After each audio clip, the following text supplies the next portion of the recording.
Nafisat Abdullahi ta aikawa da Aminu Saira wasiƙar daina fim ɗin Labarina. Salam, barka da zuwa tashar iService. Don soyayyarku da manzon Allah, ku danna subscribe sannan ku danna ƙararrawa. An jima ana raɗe-raɗin canza Nafisat Abdullahi a fim ɗin Labarina. Abin ya ba masu kallo matuƙar mamaki yadda jarumar take taka rawa a cikin shirin, wanda za a iya cewa ita ce jigon labarin, wanda har yanzu suke ganin ko an samu matsala ne tsakaninta da masu shirya fim ɗin. An ɗauki dogon lokaci ba a ganin Nafisat Abdullahi, inda da ƙarshe aka ce an yi garkuwa da ita ne an sace ta. Da ƙarshe an nuno ta a cikin asibiti inda take tare da bandeji, ake cewa ta samu matsala a fuskarta sai an canza mata fuska. Wannan ya tabbatar da raɗe-raɗen da ake watsawa akan da a canza Nafisat Abdullahi.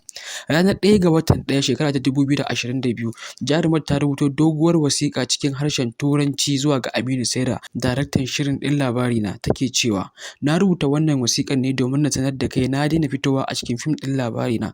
Dalilin janyewa ta shine yawan ayyukana da uzurori da suka min yawa." Ta ƙara da cewa, "Na ji daɗin kasancewa ta jaruma a cikin shirin. Na ji daɗin aiki da duk wani ma'aikacin shirin.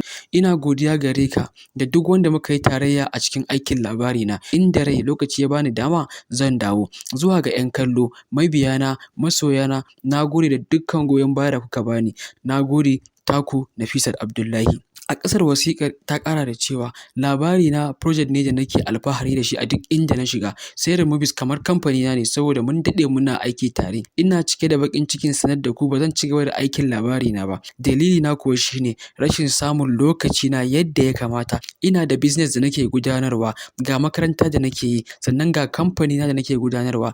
Ina da shirin fara ɗaukan fim ɗina nan gaba ba da jimawa ba. Ba zan ce a jira ni ba sai lokacin da na samu lokaci. Dole a ci gaba da ɗaukar Labarina ko da ni ko babu ni. Ina baiwa masoya haƙuri akan fita da ni daga shirin Labarina. Ko da faɗa ko babu, lokaci zai zo da jarumar dole ta fita a cikin shirin Labarina da duk wani jarumi da ya yi suna. Ita ce mutum na biyu da suka fita a cikin shirin Labarina. Har yau Mahmud bai sanar da dalilin fitan shi a fim ɗin Labarina ba. Mu ji dalilin da ya sa jarumai suke fita a cikin shiri mai dogon zango daga bakin Lawan Ahmad.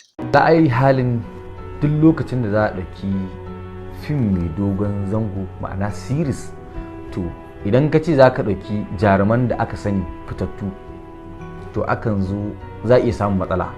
Abin da ya sa na faɗa haka shine duk mutumin da yake da commitment to ba zai iya labari mai dogon zango ba.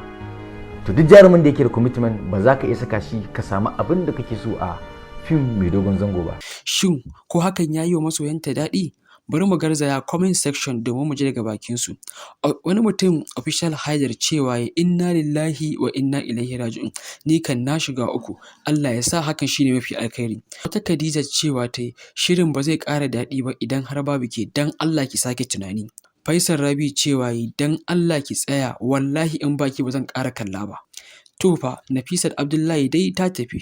Wacce za ta maye gurbinta ita ce ba a sani ba, amma ana ta raɗe-raɗin cewa Fati Washa ita ce za ta maye gurbin Nafisat Abdullahi. Mutuwar wani, tashin wani, fitan Nafisa, tasowar wata. Har zuwa yanzu Aminu Saira bai ce komai ba. Shin ko labarin ya isar masa? Shin wasiƙar ta iso zuwa gare sa? Ku biyo mu a shiri na gaba domin mu kawo muku amsar da Aminu Saira ya bayar. Dan soyayyarku da manzon Allah, ku danna subscribe sannan ku danna mana ƙararrawa.